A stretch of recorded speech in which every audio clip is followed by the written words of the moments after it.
Welcome to another Solo Leveling Arise video. The brand new patch is out, and with that, it brought us two brand new hunters, Harper and Charlotte. Two dark hunters with great synergy. Both twins are currently out now, so let's start off with Harper, who came out first. At A0, Harper grants herself Super Magic Booster at the start of battle, and London Drift when she uses her Hammer Drift, which is her first skill.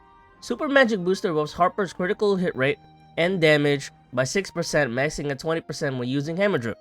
And then London Drift boosts Harper's damage by 20%. At A1, Harper grants herself a shield equal to 50% of her HP when using the Tenderizer.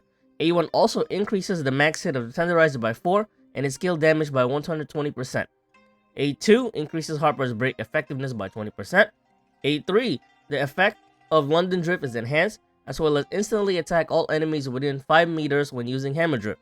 A3 also upgrades Harper's ult, Harper's Mjolnir, to Harper and Charlotte's Mjolnir, which increases its skill damage by 70%. And London Drift's damage is increased by 60% and its duration increased by 5 seconds. A4 increases the party's defense and HP by 8%. And finally, at A5, the Pork Chop debuff is enhanced, which I will talk about when I get to Harper's skill 2. And Super Magic Booster is upgraded to Twin Super Magic Booster, which increases the critical hit rate and damage to 6%, maxing at 42%. Starting off with Harper's basic attack, which deals 249% of her max HP at tier 3, as well as inflicting a weak break. Her core attack deals 783% of her HP with a medium break and inflicts paralyze. Harper's skill 1 is called Hammer Drift. It deals 1056% of her HP with a medium break. Skill 1 also grants London Drift and increases the stack of Super Magic Booster and its upgraded form. Her skill 2, the Tenderizer, is a charged skill that deals 1873% of her HP with an almighty break. Skill 2 inflicts Pork Chop per hit, which goes great with her A1's buff that increases her max skill hit by 4 and skill damage by 120%. Pork Chop makes it so the enemy will take increased ultimate damage from Dark Hunters, starting at 12% at A0 and maxing at 32% at A5. Harper's ultimate deals 2404 HP, with his upgraded form dealing an extra 70% ultimate skill damage. Her QTE and support deals medium break, while her support also inflicts paralyze. Onto Charlotte. Charlotte's A0 changes her dash mechanic, which turns into a charge skill that provides a shield equal to 20% of her defense and can be chosen which direction you want to go. Charlotte's A0 also changes her ultimate behavior. Charlotte's ultimate does not consume power gauge or has a cooldown. Instead, Take This becomes available after using tier 3 of basic attack twice with a cooldown of 40 seconds.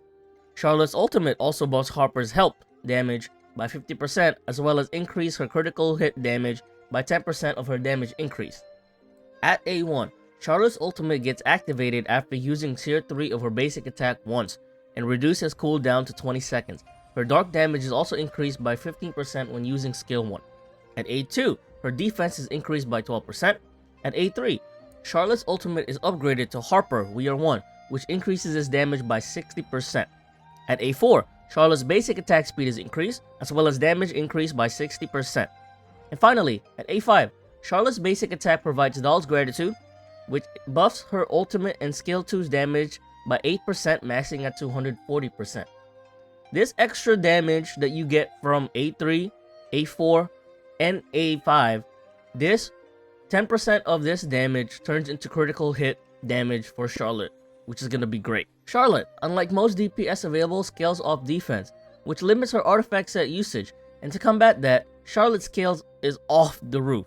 Starting off, her basic attack tier 3 deals 517.5% of her defense, which is 162% higher than the next highest basic scaling.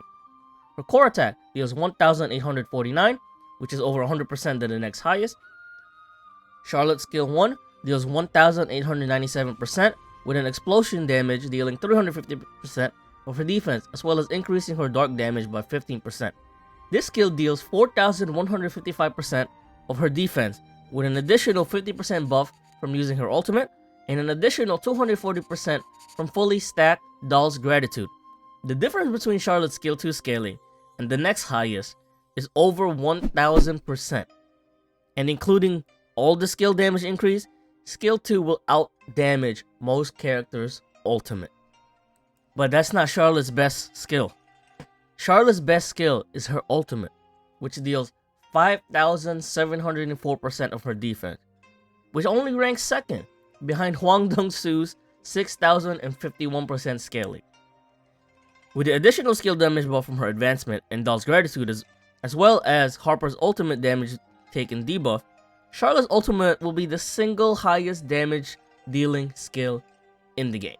Onto the weapons. Harper's weapon Mischievous buffs her HP by 12% and buffs her allies' dark damage by 12% after using her ultimate. And Charlotte's weapon, Prankster, increases her defense by 12% and her skills 2 and ultimate's critical hit rate and damage buff by 24%.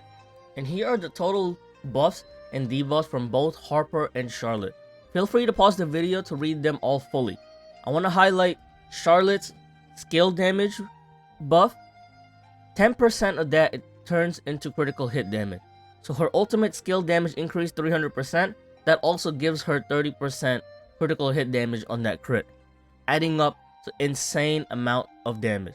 With Harper focusing on ultimate damage taken plus 32% to the enemy, as well as a bunch of critical and damage increase that makes her also hit hard for a breaker.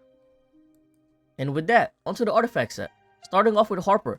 As a breaker who also breaks with her basic and core attack, Burning Greed is the perfect support artifact set that helps Charlotte do more damage, as well as increasing Harper's break potency.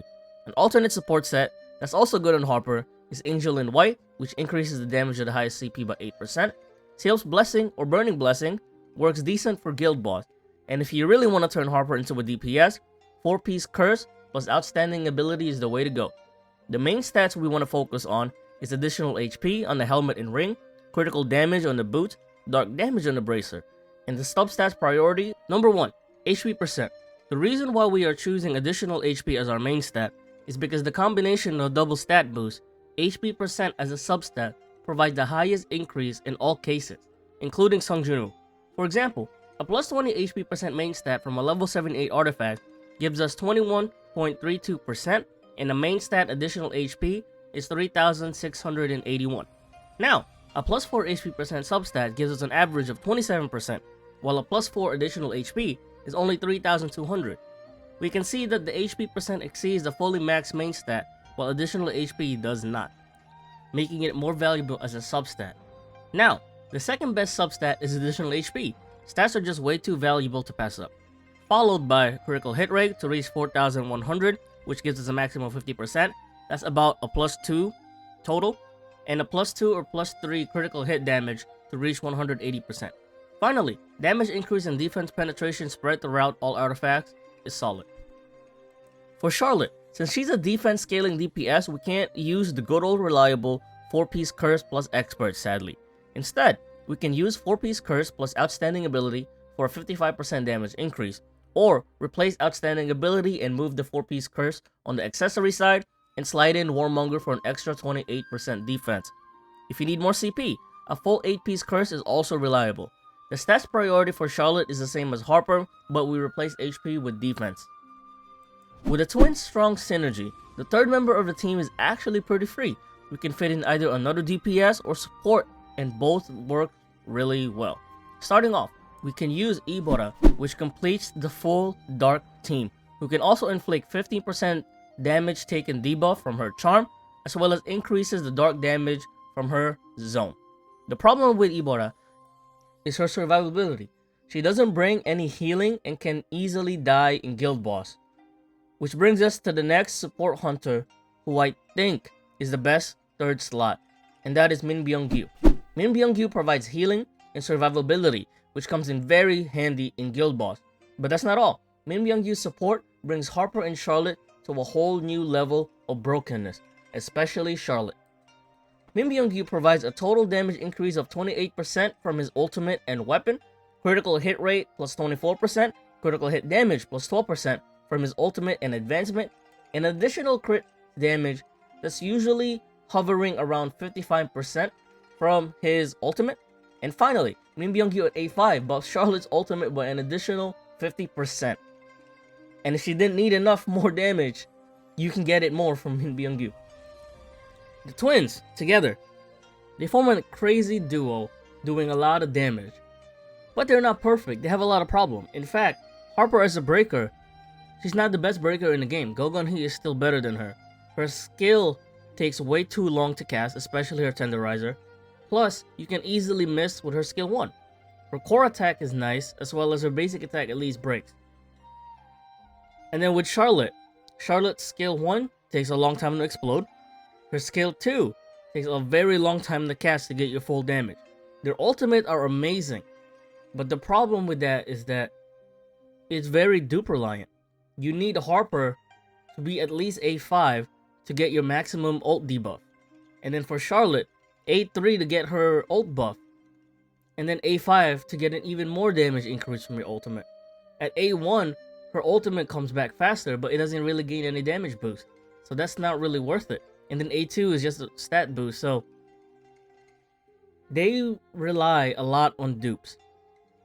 And that's sad to see, especially with the way that this game has been releasing their characters. Last month, we had Hansemi and Goganhi back-to-back. This month, we had the twins back-to-back. We don't have enough, especially for free-to-play players. They don't have enough resources to farm all of these. So my final verdict for the twins, while they are very strong, this practice I can't support, and with that I recommend you guys to skip them. It's just not worth it, especially when you need them A5 to really fully see how strong they can be. And with the resource that they give us, it's not even enough to get there. So yeah, my name is Zuya. If you like the video, I'll see you on the next one. Bye.